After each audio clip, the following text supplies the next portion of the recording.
Okay, this is the last video for the lectures for Chapter 1. We're going to talk about Boolean operations.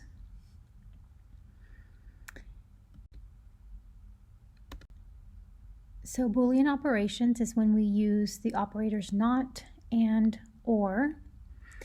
We also have operator precedence, so meaning if you have not and or, all three of them in one statement, which one comes first? And then we're going to look at the truth tables.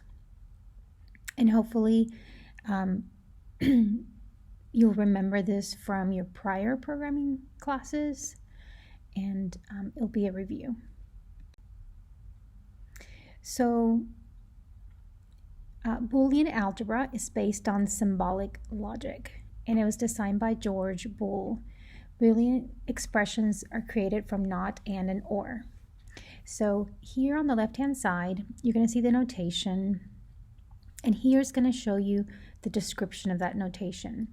So when you see this notation with this symbol in front of a variable, it means not x.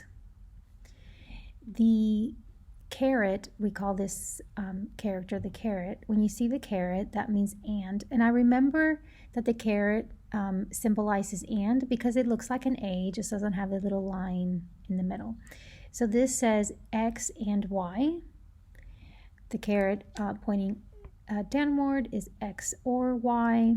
This says not x or y, not here, since we have parentheses, we would do x and y first, and then we would negate that. So whatever, if this gave you false, if this would make it true.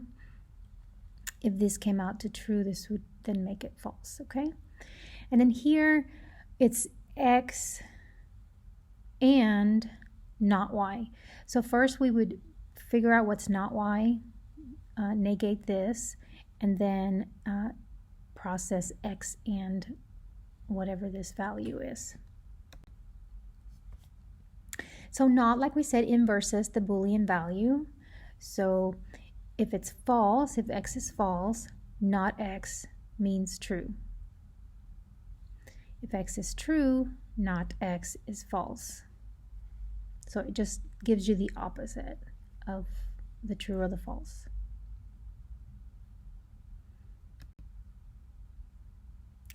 For Boolean, the only time that you can have a true statement is if both sides are true, because it's and. So for example, if I say I am Professor Serrano-Correa and I am female, it has to be both of them true. I'm looking for Professor Serrano-Correa and she's female. So both have to be true for that to be a true statement. So if any one of these sides is false, then this will be false for an and.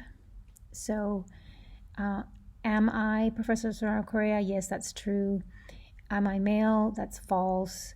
So that must be somebody else. Maybe they have the same name, right? Professor Smith, the male Professor Smith, and then the male Professor Serrano-Correa. So with an and, it's like it has to be both for it to be a true statement. And remember that the caret pointing up, it looks like an A. It stands for the and statement. This over here on the right-hand side is the digital gate diagram for and. So digital gate for diagram for and looks like this. Digital gate diagram for or looks almost like a little arrow. And then the symbol over here is the caret going down.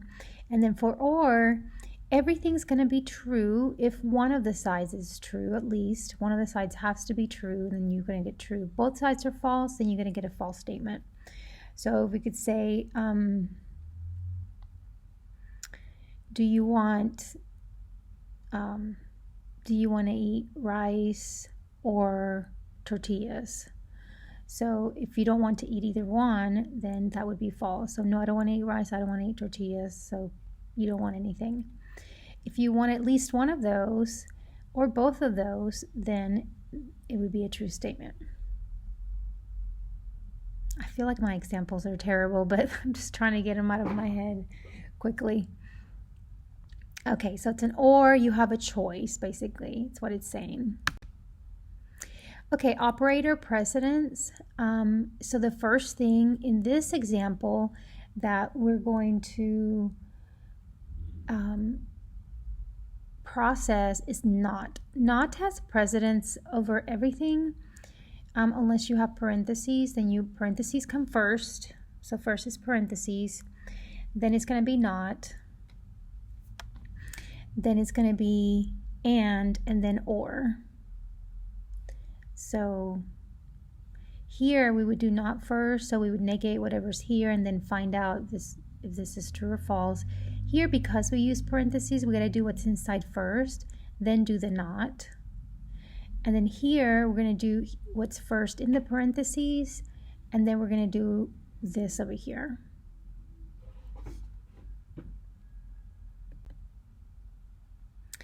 So here's some examples. If you want to try this out without looking, let's see, it says a Boolean function has one or more Boolean inputs and returns a single output.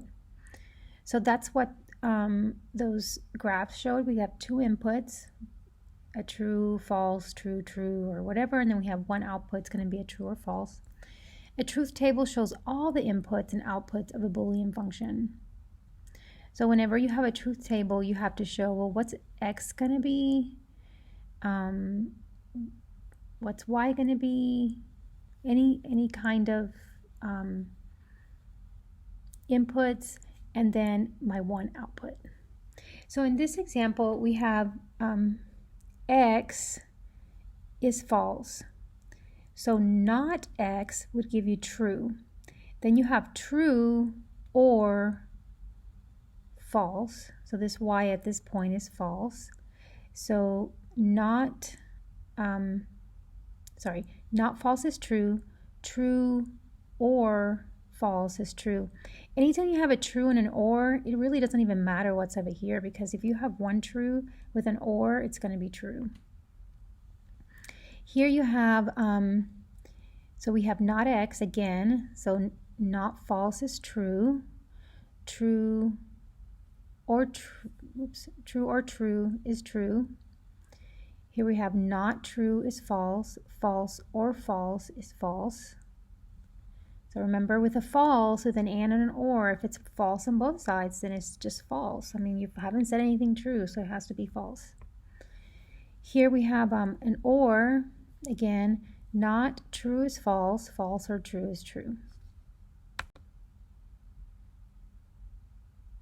So this is another example, and this one is with and. So this is a truth table with and. And remember, with and, both sides have to be true. So if you look at here, so one side is going to be x. So this is x here. This is the value of x. This is the value of not y.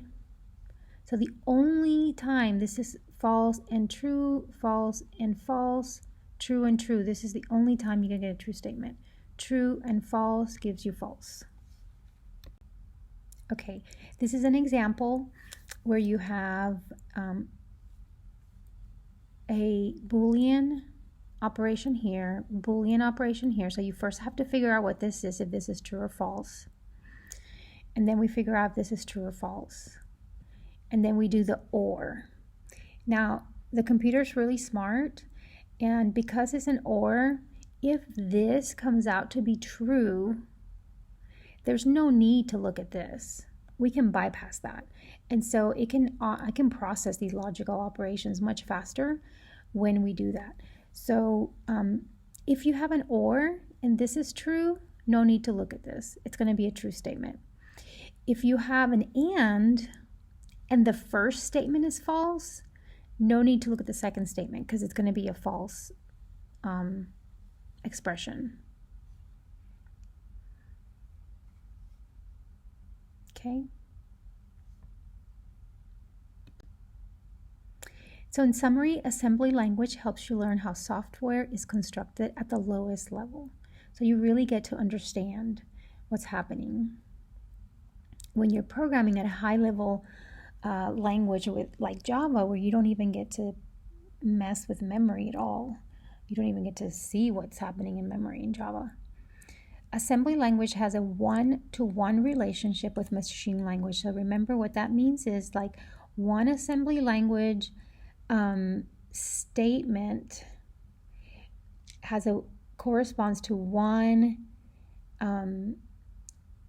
statement in machine language, one-to-one correlation. Where a high-level language, you have multiple lines one line can be many lines in assembly language. So one line in high level can be many in assembly language. Each layer in a computer's architecture is an abstraction of a machine.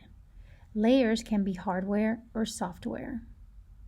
So each layer in the computer's architecture is an abstraction of a machine. So remember, we have different layers.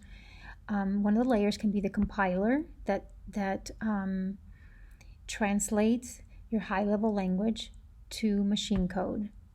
And so that layer, we call it a machine, but it's not a piece of hardware. It's just an application that somebody created. The compiler, somebody wrote a compiler, and it translates. It could also be a virtual machine that takes, like the JVM for Java, that takes the bytecode and translates it to machine code. Boolean expressions are essential to the computer hardware and software. So Boolean expressions